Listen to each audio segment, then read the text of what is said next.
Bismillahirrahmanirrahim. Assalamualaikum warahmatullahi taala wabarakatuh dan salam sejahtera pada semua. So hari ini cikgu nak sambung satu soalan soalan cukai. So kita tengok soalan 14. Okey, pendapatan tahunan Cik Haris ialah 84,450.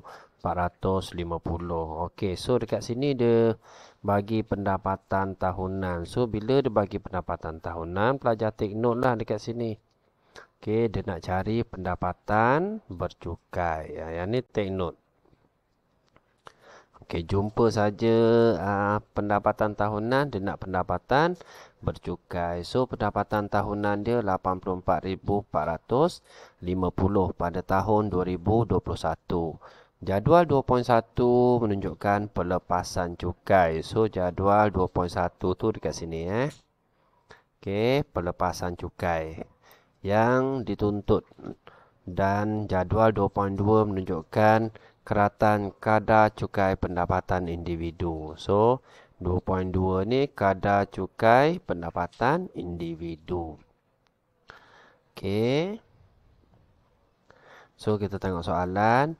Encik Haris membayar zakat sebanyak 485 untuk tahun tersebut. Hitung pendapatan bercukai. Okey, so dekat sini kita tulis formula dululah pendapatan bercukai. So cikgu tulis kat bawah Pendapatan bercukai. So sama dengan pendapatan tahunan tolak pengecualian cukai. Tolak pelepasan cukai. Okey, ini yang cikgu masukkan tadi. Pendapatan bercukai bila dia bagi pendapatan tahunan. So, kita tengok pendapatan tahunan dia. Pendapatan tahunan tadi 84,450. So, 84,450. Okey, tolak pengecualian cukai. Okey, pelajar take note dekat sini Bila jumpa sahaja pengecualian cukai ni, dia ada dua sahaja Okey, hadiah atau derma. So, ada tak dalam soalan ni dicerita berkaitan dengan hadiah dan derma? Tak ada. So, tak ada, kita abaikanlah. Tolak pelepasan cukai. So, kita tengok pelepasan cukai.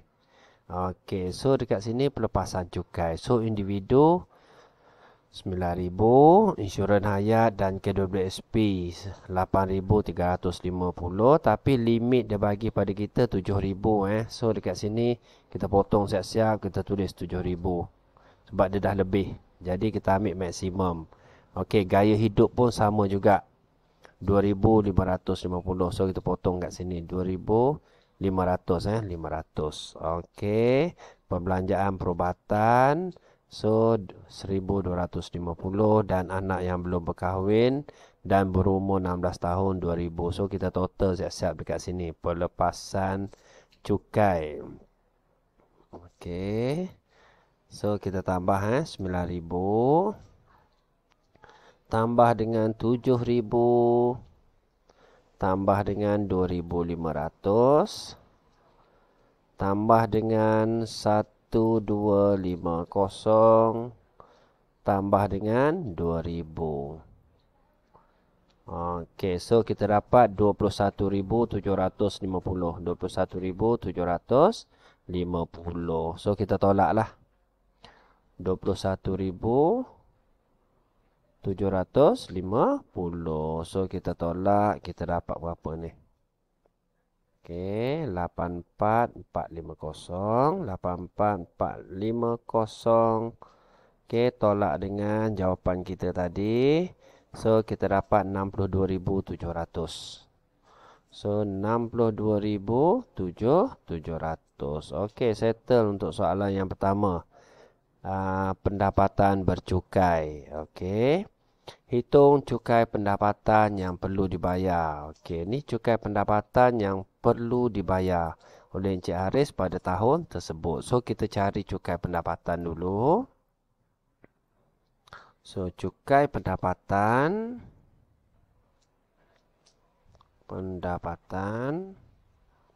Okey, sama dengan. So, kita tengok pendapatan bercukai ni. Kita rujuk dekat jadual. So, 62,700. So, 62,700 dekat sini 62,700. So, dia dalam grup kat sini lah. Yang lain ni, yang atas ni tak ada kaitan. So, kita tengok kat sini saja. Okey, so kita tengok 50,000 pertama dia kena bayar berapa? 1,800. So, kita tulis 1,800. So, ditambah dengan, so, balance dia. So, yang ni kita dah kira 50,000 tadi. So, 50,000, 62,700 tolak 50,000. So, kita dapat 12,700. 12,700 ni mesti didarab dengan 14%. Yang ni macam ni Okey, so cikgu tulis dekat bawah. So, 12,700 didarab dengan 14%.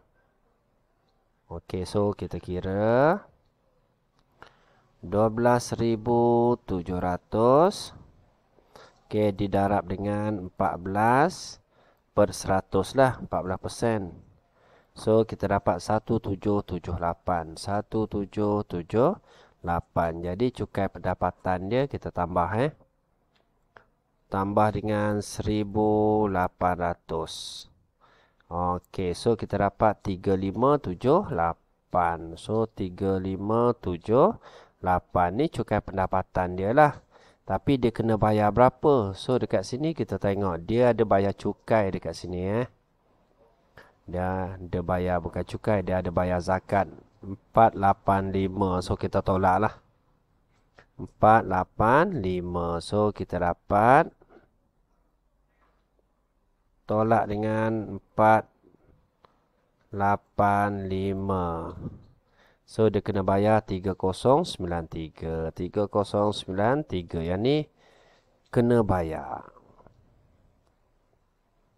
Okey, so settle. Untuk soalan ni settle Okey, seterusnya kita tengok soalan C. Potongan cukai berjadual PCB. So, dia ada PCB kat sini RM240 dipotong setiap bulan daripada gajinya. Adakah PCB mencukupi untuk membayar cukai pendapatan? Justifikasikan jawapan anda. So, kita tengok dekat sini. PCB. So, PCB potongan cukai berjadual dia berapa tadi? 240. So, 240 didarab dengan 12 So, setahun dia bayar 240 darab dengan 12. So, dia dapat 2880.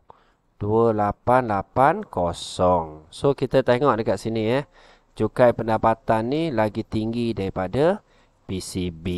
Jadi, kalau pendapatan lagi tinggi daripada PCB, so, dia masih kena bayar cukai lah. Okey, so, kita tengok soalan dekat sini. Adakah PCB mencukupi? Tidak Tidak. PCB tidak mencukupi. PCB tidak mencukupi. Okey, jadi Encik Haris ni dia kena bayar. Haris kena bayar. So, bayar berapa? 3093 tolak 2880. Yang ni dia masih kena bayar lah. Okey, so 3093 tolak dengan jawapan tadi. So, dia kena bayar RM213. Ini masih kena bayar lah. Okey. So, rasanya itu saja daripada cikgu untuk soalan cukai. So, kita tengok markah dia dululah. Okey. Soalan pendapatan bercukai ni 2 markah. So, daripada operasi ni 1. Jawapan ni 1, 2 markah. Seterusnya untuk soalan cukai pendapatan ni 4 markah. So, dekat sini ada 1 markah. Okey, ada pengiraan, ada operasi dekat sini 1 markah. So, tolak ni 1 markah, yang kena bayar 1 markah. So, 4 markah, 6 markah dan 4 markah yang terakhir lah. 4 markah yang terakhir ni PCB ni lah. So, kalau ada operasi ni 1 markah, 2 markah. So 3 markah dan 4 markah. Okey, rasanya itu saja daripada cikgu untuk hari ini. Cikgu harap video cikgu membantu. Jangan lupa like, komen dan subscribe. Assalamualaikum.